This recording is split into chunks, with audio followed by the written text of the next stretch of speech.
Hello, my witchlets, and welcome to our Witchy Thursday, I guess. DIY Thursday, whatever you want to call it. Today we are going to do a ritual for Samhain that you can do on your own. I will put a link to where I found this particular ritual online. It's something that you can do in the privacy of your own sacred space. You can create your own sacred space.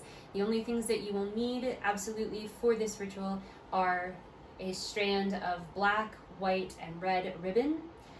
In this case, I took a fairly long length of each piece of yarn and kind of tied it together, but we are going to be braiding these together, so you want it to be, as long as you want for braiding purposes. So the first thing we're going to do, I'm going to set this on my altar here. I have my altar set up with my representations for each of the cardinal directions. I've got my sewing incense burning, and I'm going to take some of the sewing anointing oil and it goes here,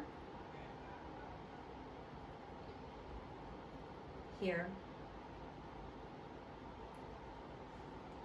here, and then on both wrists. Your tradition may require something else. You do you. That's how this works. So that's my anointing oil, and then with that, I'm going to go ahead and start my casting of a magic circle. How I do it. You get to join me in this part.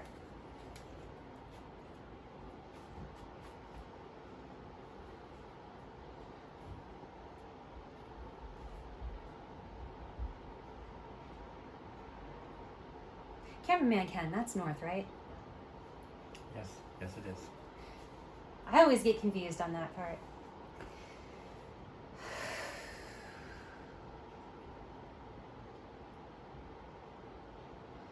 Guardians of the South, of Earth, I call upon you.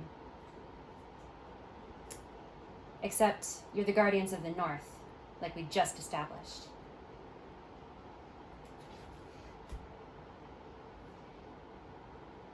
Guardians of the East, of air, I call upon you.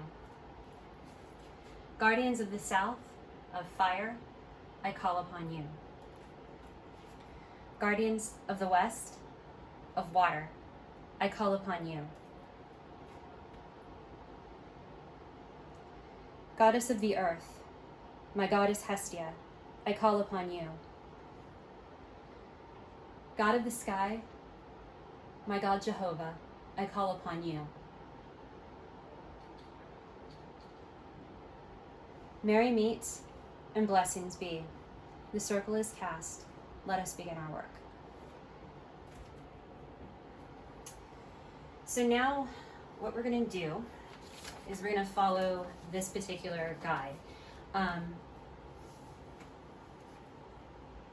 This offers a different circle cast than what I do, so I'm going to go over this one in case you prefer it, but I tend to like the one that I do myself for obvious reasons. So this also would much prefer that you did this outside. As we have previously seen, I don't have much of an outside, so and it's very noisy, and I don't have an appropriate lavalier mic yet, so I can't really do it outside because there's too much other noise that my cell phone picks up. So this is the oh, I forgot to grab some rosemary. You'll need some rosemary for this too, but we'll just pretend that I have it, and I'll put it on the altar where it's supposed to go. Okay. So if you wanted to follow this for casting your magic circle, it goes as follows. Samhain is here, and it is a time of transitions. The winter approaches and the summer dies. This is the time of the Dark Mother, a time of death and of dying.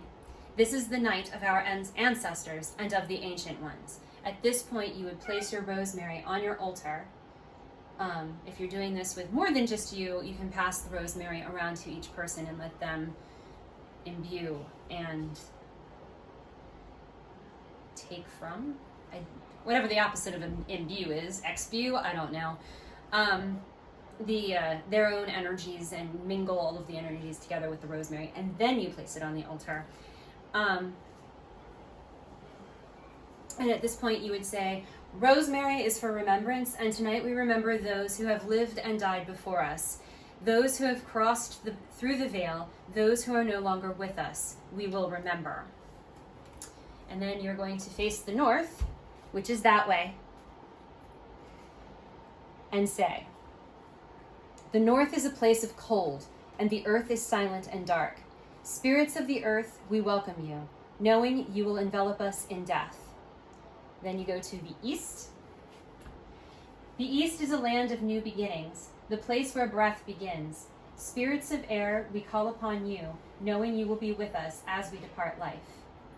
Then you'll face the south, but you'll also help your cat get through the curtain so he can use the bathroom, because that's always the appropriate time. Face the south, and you say, the south is a land of sunlight and fire, and your flames guide us through the cycles of life. Spirits of fire, we welcome you, knowing you will transform us in death. And then finally, you'll face the west, and hopefully you've not had any interruptions at this point in your particular circle casting. The west is a place of underground rivers, and the sea is a never-ending rolling tide. Spirit of water, we welcome you, knowing you will carry us through the ebbs and flows of our life. Now, at this point, I'm going to go ahead and use my candle that represents the south and fire, and I'm going to light my black candle. And this is where we say, ouch, because that's hot. We say, the wheel of the year turns once more, and we cycle into darkness. I'm going to light the white candle with the black candle.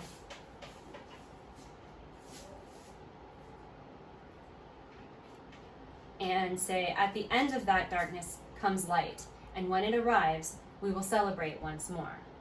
At this point,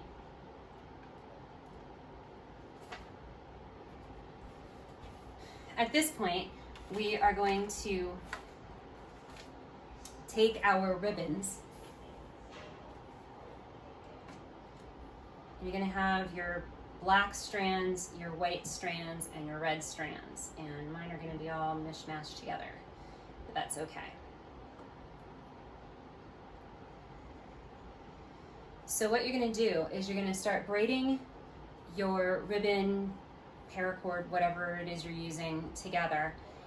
And while you do this, we say, white is for life, black is for death, red for rebirth. We bind these strands together, remembering those we have lost. Now, I personally would take a moment of silence and look over my altar to see who all I have remembered here. Pictured, I have my cat Nico, who passed away. I have my Uncle Clarence, who was killed in the Battle of the Bulge during World War II. I have my Uncle Jimmy, who was my mentor as far as art and being an artist is concerned, and he passed away in February of 2018. I have my grandmother, who passed away 2 weeks before my birthday in December of 1996. And then over here, I have my Uncle Jess, who was killed during the Bataan death camp march thing. He was marched to Bataan and then marched onto the other camp, and that's where he eventually died. I think 3 months before the liberation of the camp. So my altar is very specific in who I am honoring. I'd like to get some stuff from my mother-in-law and father-in-law, who passed away, mother-in-law in 2018, father-in-law in 2006? 2007. I would like to get some stuff up here to honor them as well. I just don't have anything at the moment. So like I said, normally I would just personally take a moment of silence, but if you are the chanting type and prefer to imbue your braid with the power through words, you can say, as the corn will come from grain, All that dies will rise again. As the seeds grow from the earth, we celebrate life, death, and rebirth. And so what you're going to do is you're going to finish braiding your ribbon. You can repeat that as many times as you would like throughout the process.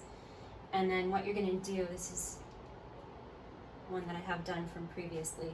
You're going to take it, this was really long, but you're going to take it and you're going to place it on your altar as a way to remember those that you were honoring through this particular ritual. Now, I have 3 candles up here. You can light a red candle for rebirth. I will light it off the white. And you can let these burn down. You can blow them out. You can do this part however you wish to do it. The important thing is that you don't leave your fire unattended and that you focus on the memories of those that you are honoring. And that's pretty much how you do this sewing ritual. I wish you a blessed sewing and a happy and prosperous new year. We will see you again for more stuff coming up for December for Yule.